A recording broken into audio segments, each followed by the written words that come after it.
Bismillahirrahmanirrahim.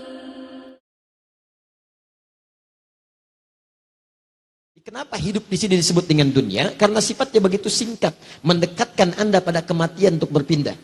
Jadi kalau Anda pindah hari, bukan semakin menjauh dari kematian, semakin dekat. Karena itu keunikannya semua yang Anda alami berlangsung seakan-akan cepat.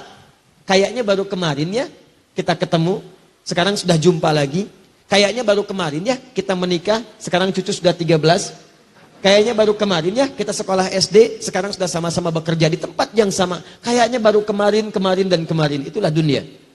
Karena itu, sifatnya pun hanya akan terjalani lewat 5 aktivitas kalau dirasakan menyenangkan. Semua yang menyenangkan di dunia ini, sifatnya singkat dan dekat, itu cuma 5 hal. 5 inilah yang sering menjebak kehidupan manusia. Sehingga dia tidak punya persiapan bekal untuk mencapai keabadian akhirat yang selanjutnya. Apa yang pertama tadi?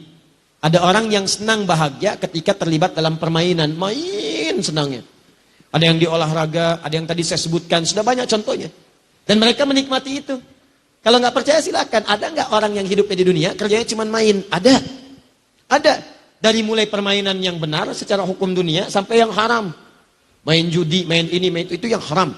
Ada yang menikmati yang haram, aneh tuh. Ditawarin yang halal tapi menikmati yang haram. Manusia paling aneh. Sama dengan manusia yang dikasih pakaian tapi dibuka-buka. Kan sering-sering sampaikan, sifat pakaian itu dipakai supaya nutup. Udah ditutup dibuka. Kan manusia aneh itu. Pakaian itu fungsinya untuk menutup. Begitu Anda pakai malah dibuka. Ada yang disobek lagi. Ya, kalau cuma mau buka pakaian, ada yang lebih hebat namanya hewan. Dan hewan itu kalau dipakai pakaian, dikasih pakaian risih dia. Gak percaya datang kebun binatang tuh. Absen satu-satu. Monyet pakein pakaian. Pertama kali dia gak akan enak, nolak dia. Gajah, ayo cariin sarung, tutupin. Anda diambil sama belalai. Gak percaya, tes aja. Singa, kasih daster, hakan tuh. Paham ya? Nah, jadi kalau mau berlomba buka-buka, gak usah jadi jagoan, binatang lebih hebat. Sudah, tempatkan sesuatu pada tempatnya. Dunia pun tempatkan pada tempatnya. Jangan dunia kemudian dibawa ke arah yang sifatnya sebetulnya sifat akhirat. Dibawa ke dunia yang gak akan nyambung. Sama dengan sifat dunia, mau dibawa ke akhirat, gak akan kesampaian. Sifat akhirat abadi, mau ditempatkan di dunia, gak akan nyambung. Karena Anda akan meninggalkannya. Maka tidak ada yang abadi. Maka yang pertama, banyak orang terjebak pada permainan. Ini dia. Hidupnya cuma main aja. Sampai turun hadis qudsi. Qala Rasulullah SAW, haddatsana qala Allah Azza wa Jalla, ibadi.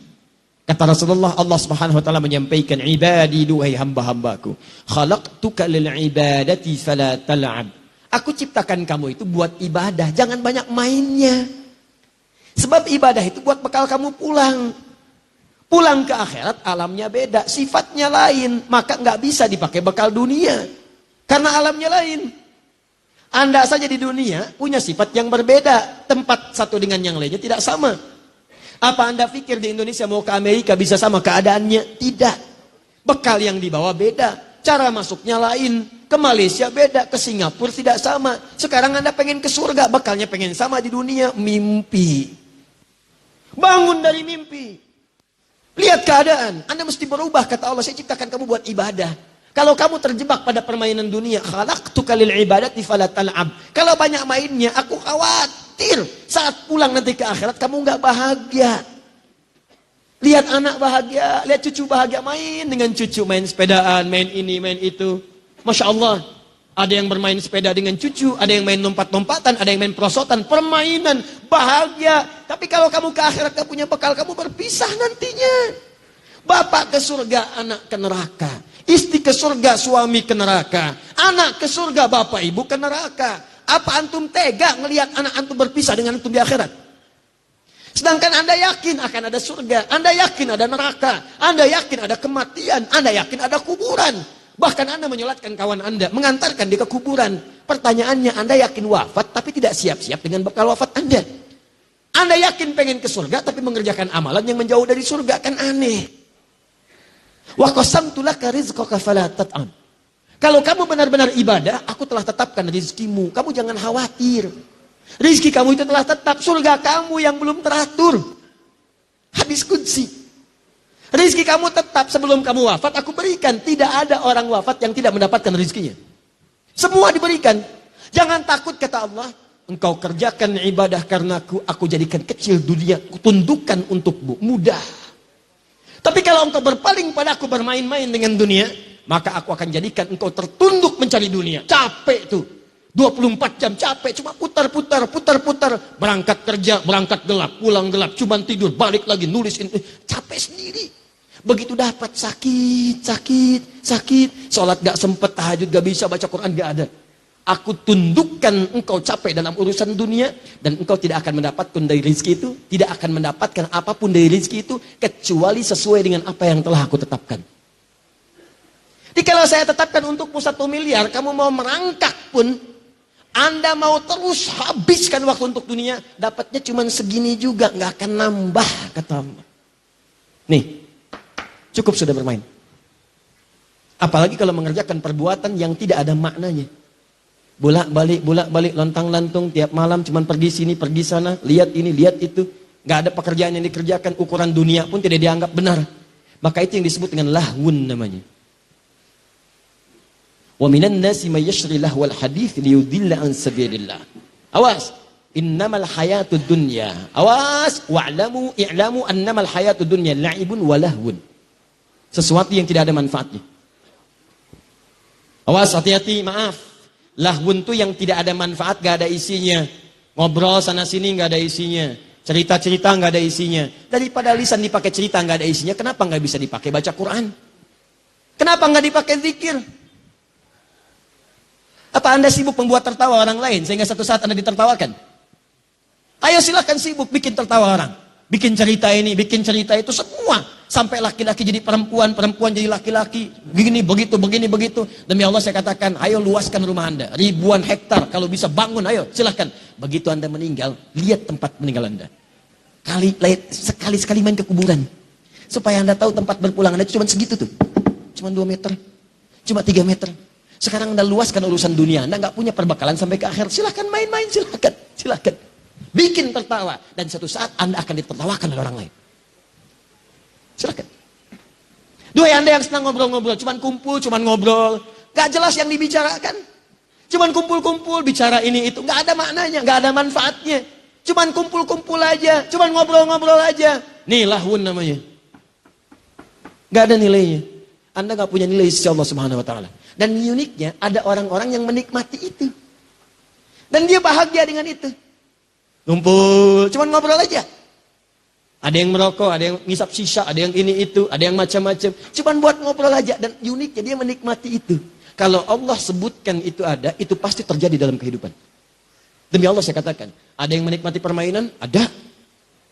Ada yang menikmati yang seperti ini yang gak ada manfaat? Banyak. Dari perempuan sampai laki-laki. Berapa banyak perempuan kumpul-kumpul cuma untuk ngobrolin orang? Dari sejak zaman dulu sampai sekarang, Bu, dari zaman Nabi Yusuf, sosialita yang senang kumpul-kumpul itu udah banyak. Apa Anda nggak baca surat Yusuf? Ketika kemudian mereka berkumpul-kumpul bikin gosip di rumah perempuan istrinya Al-Aziz itu, sampai mengatakan, duh, istri pembesar kok selingkuh ya? Cuman buat ngobrolin itu aja. Kedengaran sama pembesar, diundang, begitu diundang, masuk. Yusuf keluar. Tuh. Yusuf ganteng-ganteng nabi. Orang sekarang ganteng-ganteng serigala. Bayangkan. Yusuf tuh. Dia orang dulu tuh lebih pas. Orang sekarang gak ada kreativitasnya. Keluar Yusuf. Begitu keluar. Wa qulna hasya lillahi ma hadza bashar in hadza illa malakun karim. Ini sih bukan malaikat. Bukan manusia. Ini bukan manusia. Ini malaikat yang menyamar dalam rupa manusia. Wa qata'na aydiyahunna, tanpa sadar mereka sedang mengiris buah itu, teririslah kemudian tangannya. Masya Allah. Nabi Yusuf ganteng, Nabi tawadu, dilihat oleh orang tak sadar sampai teriris tuh, dan tidak sombong. Antum bukan Nabi, Rasul bukan, ganteng antum tidak seganteng Nabi Yusuf. Ibu-ibu lihat antum gak kepleset. Kenapa antum tidak merasa dekat dengan Allah? Coba lihat. Yang mau saya sampaikan, kalau cuma kumpul-kumpul, ibu ketinggalan telat, Bu. Zaman dulu udah ada. Nabi Yusuf itu udah lama lahirnya. Udah lama. Ibrahim alaihissalam. Ibrahim melahirkan Ishak. Ishak melahirkan Yakub. Yakub melahirkan Yusuf. Di Yusuf keturunannya dari Yakub, dari Ishak, ketiga dari Nabi Ibrahim alaihissalam. Nabi Ibrahim alaihissalam ke Nabi Muhammad 30 generasi. Satu generasi bisa ribuan tahun. Muhammad bin Abdullah, bin Abdul Muttalib, bin Hashim, bin Abdul Manaf, bin Qusay, bin Murrah, bin Kilab, bin Ka'ab, bin Ghalib, bin Fihir, bin Malik, bin Nadar, bin Kinana, bin Khuzaimah, bin Mudrika, bin Ilyas, bin Nizar, bin Mudar, bin Ma'ad, bin Adnan, bin Addi, bin Adri, bin Muqawwam, bin Nakhur, bin Tarih, bin Ya'rab, bin Yasub, bin Nabit, bin Ismail alaihissalam, bin Ibrahim alaihissalam. 30 generasi. Ulangi.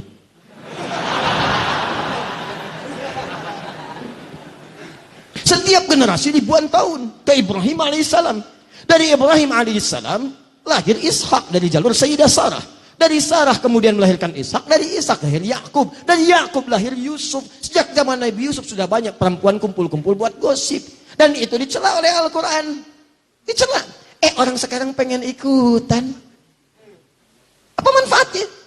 Nih, lahun. Laki-laki juga sama. Banyak dari zaman dulu kumpul-kumpul. Tuh, sejak zaman Nabi Muhammad SAW. Banyak juga yang kumpul-kumpul datang laki-laki. Kumpul. Di mana tempatnya? Parlemen Quraisy tuh buat kumpul. Sekarang kalau antum umrah, itu ada depannya Hotel Hilton. Hotel Hilton tuh turun sedikit, depannya ada tempat kipas angin, toilet, depannya lagi. Depannya itu persis ke arah pintu masjid, itu dulu parlemennya Quraisy di situ.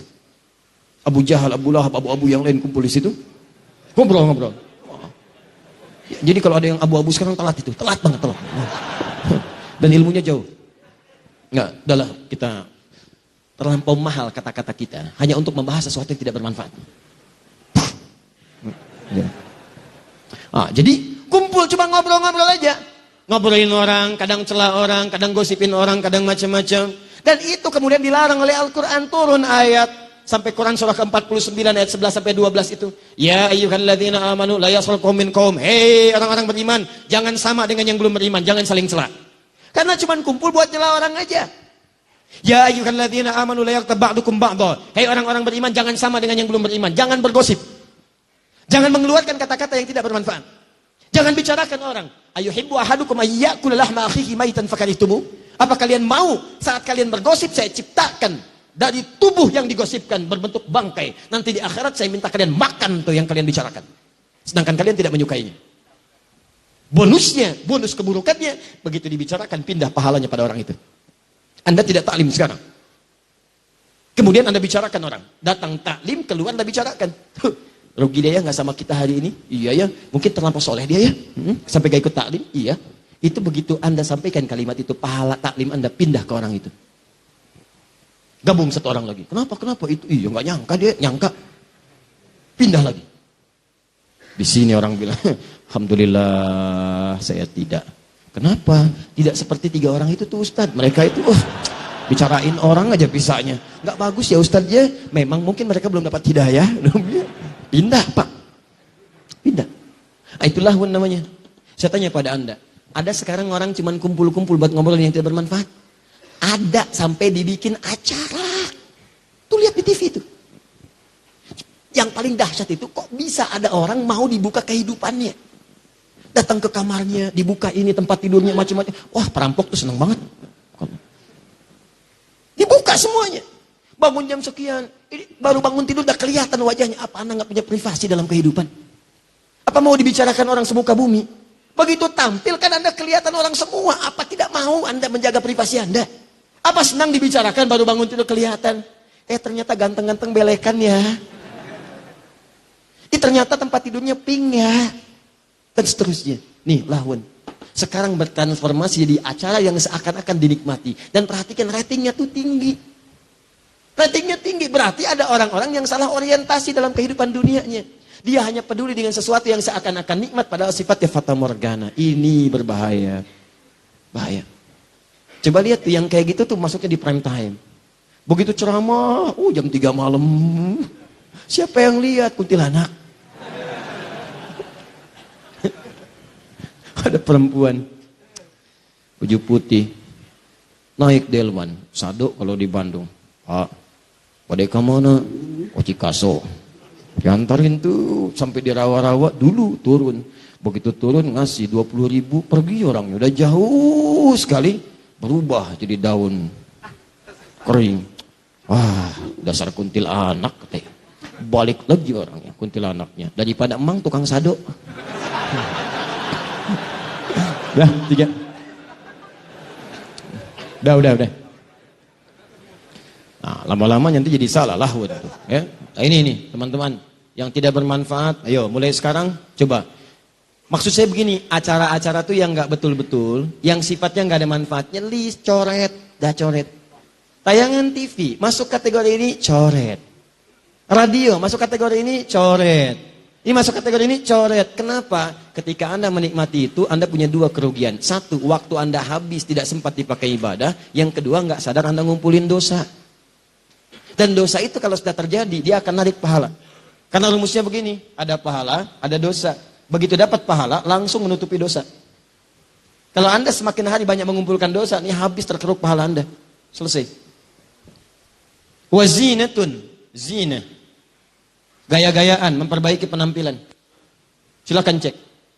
Sekarang berapa banyak orang itu tampil mencari pekerjaan hanya untuk gaya. Update status. Meningkatkan status sosial dalam kehidupan. Bahkan ada peribahasa sekarang. Handsome itu tidak penting, yang penting handphone. Status naik. Lain sekarang orang penghormatan ditentukan oleh status. Bukan nilai-nilai kebaikan yang positif. Dulu tuh kebaikan positif itu yang menentukan, sekarang agak beda. Statusnya kalau makin kaya, makin dihormati. Makin populer, makin dihormati. Makin nyeleneh, kadang-kadang juga makin dihormati. Maka kadang-kadang yang paling berbahaya, ada orang mempertahankan statusnya demi gayanya. Maka yang seperti itu akan menjadikan kehidupannya sulit. Ingat baik-baik. Ingat baik-baik. Ada sementara orang yang menikmati tampil dalam bergaya. Cuma senang begitu aja dan nikmat kelihatannya. Lihat, Masya Allah, pakai mobil ini. Dan dia merasa nikmat. Padahal kata Al-Quran, nih, itu mata'ul ghurur. Kesenangan sementara yang menipu. Begitu Anda terangkat, seakan-akan dunia datang kepada Anda. Begitu hilang popularitas Anda, ini yang jadi persoalan. Zinatun gaya. Dalam fisika, hukum gaya berbanding lurus, hukum Pascal dengan tekanan. Rumusnya F berbanding lurus dengan P. Gaya berbanding lurus dengan tekanan. Semakin banyak gaya, semakin tertekan. Jadi kalau orang persoalannya, kalau sudah kehilangan sumbernya, energinya udah nggak ada nih untuk dorong gaya nih. Bahannya udah nggak ada, supportnya nggak ada, uangnya nggak ada, tapi gaya masih dipelihara, maka tekanan akan muncul di sini. Itulah yang menjadikan bahkan diri Anda bisa dijual pada orang lain. Dan seterusnya. Dan yang seperti itu kita doakan. Bawa lagi kepada kebaikan, bukan diolok-olok. Ini ada orang sedang merasakan susah. Dia langsung ditampakkan supaya berubah. Allah tampakkan itu karena Allah sayang kamu berubah. Jangan sampai kamu meninggal dalam keadaan demikian, kamu tobat. Anda malah membantu dia untuk merenungkan dan mendalami apa yang dia rasakan, sehingga seakan-akan dia merasakan gak ada guna dalam kehidupan. Itu angkat, bukan didorong dengan hal keburukan. Ada yang bikin parodi, ada yang bikin jualan roti 80 juta. Apa yang udah dapat? Untuk apa? Gak ada manfaatnya. Bangun malam, sujud, mohonkan, ya Allah, jadikan si fulana mendapatkan hidayah. Ya Allah, berikan ketenangan dan berikan dia untuk berpikir supaya dia bertobat. Bantu begitu.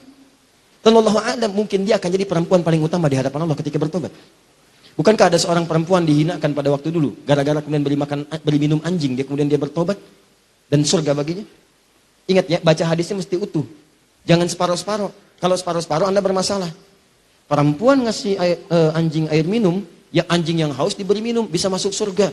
Wah, kalau cara bacanya begitu. Banyak pertemuan perempuan bertebaran malam-malam hari. Apa pekerjaan kamu begini? Apa nggak takut dengan Allah? Gampang, besok cari anjing kasih minum. Hadis itu harus dibaca dengan baik. Begitu datang dia dibuka slopnya, cari dia. Ada yang mengatakan bawa sebagian dari buah-buahan dia potong itu, sebatang batok kelapa. Ada yang mengatakan dari slopnya, ambil air, diberi minumlah air yang anjing yang kehausan dengan perasaan tulusnya sekali. Begitu melihat anjing jalan dia berpikir, anjing aja yang hina mendapatkan air, dia bisa tumbuh segar kembali. Kenapa saya yang bukan binatang tidak berubah? Saya harus berubah. Saya harus semangat lagi. Maka dia bertobat di hadapan Allah. Tobatnya itu yang menggugurkan dosa-dosa dia. Pemberian minum kepada anjing dengan ikhlas menjadikan amalan baru dia. Itulah yang mengantarkan dia ke surga. Maka bantu dia untuk tobat, bantu. Doakan, dorong, sujud, minta kepada Allah. Begitu tobat, Masya Allah, berubah. Mungkin dia mulia di hadapan Allah. Boleh jadi di pasangan Anda, mungkin.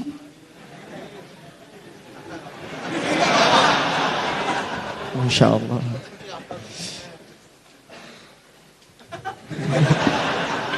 Nah ini nih, ada manusia yang senang tampil gaya dalam kehidupan. Gaya. Jadi ustadz gaya. Jelas ya? 4. Gak cepat nih. Jadi kalau cuma gaya-gayaan, Anda tertipu. Anda tertipu. Karena itu cuma sementara. Wa tafakhurun bainakum. Tafakhurun. Saling berbangga-bangga. Tuh. Kumpul-kumpul buat bangga-banggaan aja. Update status untuk menaikkan status sosial supaya dianggap fakhr. Naik. Jadi hebat. Kuliah untuk apa? Lulus supaya dikenal. Saya IPK-nya paling bagus. Kerja untuk apa? Supaya naik status. Terangkat. Maaf. Dipandang hebat oleh orang. Pandang sukses oleh orang. Saya mau tanya pada Anda duhai Anda yang bekerja. Maaf ya, sampai dengan sekarang. Anda bekerja itu demi memenuhi perintah Allah. Maksudnya Anda bekerja karena Allah atau karena ingin mengangkat dan merubah status kehidupan Anda? Tolong renungkan sampai sekarang. Kalau pekerjaan Anda hanya sekedar untuk mengangkat dan merubah status Anda dan Anda tidak pernah terpikir mendapatkan ridha Allah, maka Anda sedang tertipu dengan urusan dunia. Ingat baik-baik itu. Dan semua nilai pekerjaan Anda tidak akan bernilai di hadapan Allah Subhanahu wa taala. Padahal yang paling hebat, seorang lelaki ketika dia mencari nafkah dan diniatkan karena Allah, demi Allah saya katakan, mulai setiap langkah pertamanya itu sudah dihitung sebagai pahala oleh Allah Subhanahu wa taala. Sudah ada pahalanya. Ibu juga demikian. Dan dua ayat itu digabungkan di surah yang sama, di ayat yang sama. Bahkan turunannya disebutkan, bahkan imannya dibawa. Dasarnya Quran surah keempat ayat 34, detilnya Quran surah kedua ayat 168, pembawaan iman dan pahalanya Quran surah kedua ayat 172, peningkatan takwanya di Quran surah ketujuh ayat 96. Itu janji Allah. Kalau Anda benar mengerjakan itu, bukan cuma dicatat sebagai pahala. Kata Allah, jangankan kamu keluar menginjakan kaki, sebelum berangkat saya datangkan rezeki ke tempatmu. Tuh, kurang apa lagi? Kelima, watakafurun fil amwali wal aulad. Ini yang paling banyak, nomor 5 ini. Kehidupan di bumi itu merasa seakan jadi bahagia, di dunia itu terasa sekarang menggembirakan, yarhamukallah, menyenangkan. Kalau apa? Kalau harta itu bisa bertambah. Keturunan itu bisa bertambah. Harta dan keturunan. Lomba nih. Harusnya lombanya urusan akhirat, nih lombanya memperbanyak harta urusan dunia. Takafur. Memperbanyak. Fil amwal, harta. Silahkan cek ya. Maaf sekali, yang ini lebih banyak sekarang nih. Hampir semua profesi. Silahkan cek. Yang kerja ngumpulin harta. Bahkan yang paling bahaya, ketika seseorang mendakwahkan urusan dunia, tujuannya untuk urusan akhirat, tujuannya untuk dunia, ini yang paling bahaya. Ketika ustadz pun sudah ikutan pada yang seperti ini yang paling berbahaya. Ustadz ceramah hanya sekedar mengumpulkan amplop saja. Ustadz ceramah hanya ingin dibanggakan punya popularitas. Dan dia tidak siap kemudian untuk menerima pelajaran-pelajaran yang lebih baik. Dia tidak siap berbagi. Dia tidak menyadari kekurangan ilmunya. Akhirnya apa yang terjadi? Karena pengennya tafakhur, ingin dianggap orang yang hebat saja, maka dia tidak bisa merekomendasikan pada orang lain. Dia merasa harus dengan dia saja. Jangan belajar pada yang lain. Jangan dengan ustadz ini. Anda dengan saya saja. Nih, tafakhur. Harta, kumpulkan, ambil, pilih-pilih. Kalau kira-kira kasih amplopnya besar, datang. Sampai muncul istilah di ilmu hadis. Kalau amplopnya tebal, itu sahih. Amplopnya lemah, itu dhaif. Kalau amplopnya sedikit tapi banyak dari berbagai hal, sahih ligoyrihi. Yang bahaya. Sampai muncul istilah da'i seperti air. Air itu dibagi 3. Ada air hujan, kemana-mana tuh datang. Itu semua tuh dihujanin tuh. Gak peduli mau rumput, mau mawar, semua datang. Itu yang bagus. Sana sini datang, gak peduli dia. Mau dikasih urusan dulu, gak ada. Karena kontraknya dengan Allah, bukan dengan manusia. Manusia itu kecil lah. Karena nilainya. Jangan takut dengan dunia. Demi Allah saya katakan, rezeki kita itu udah diatur, jangan takut. Pergi sana sini. Ada yang seperti airnya itu sumber mata air. Sumber air. Mata air. Dia udah gak bisa kemana-mana. Cuman orang datang ke situ. Datang, minta sanad, minta ini, minta itu. Masya Allah. Itulah sumber air, mata air. Yang ketiga itu yang paling bahaya. Ulama air pam. Dai air pam. Yang kalau gak dibayar, rekeningnya gak muter. Kerannya gak muter tuh. Kerannya gak muter. Ini yang bahaya. Nah. Sekarang coba renungkan, betapa banyak orang merasa bahagia karena hartanya itu terkumpul banyak. Sekarang ukuran bahagia harta. Sekarang ukuran bahagia kalau punya pasangan yang ideal. Muncul di majalah, di update, dilihat, kelihatannya ini yang paling bagus, senang. Sehingga punya keturunan, itu kan? Yang paling membahagiakan ketika Anda kepelaminan, wal aulad. Bagaimana bisa punya aulad kalau nggak ada pasangan? Yang membahagiakan ketika Anda punya status, handphone baru, rumah baru, mobil baru, foto, ceklik, update. Sekarang begitu. Itu fata morgana. Itu fata morgana. Bahkan ada yang sudah paham fata morgana, masih diupload juga. Ceklik di fotonya. Mobil baru, walaupun cuma fata morgana. Susah manusia begitu.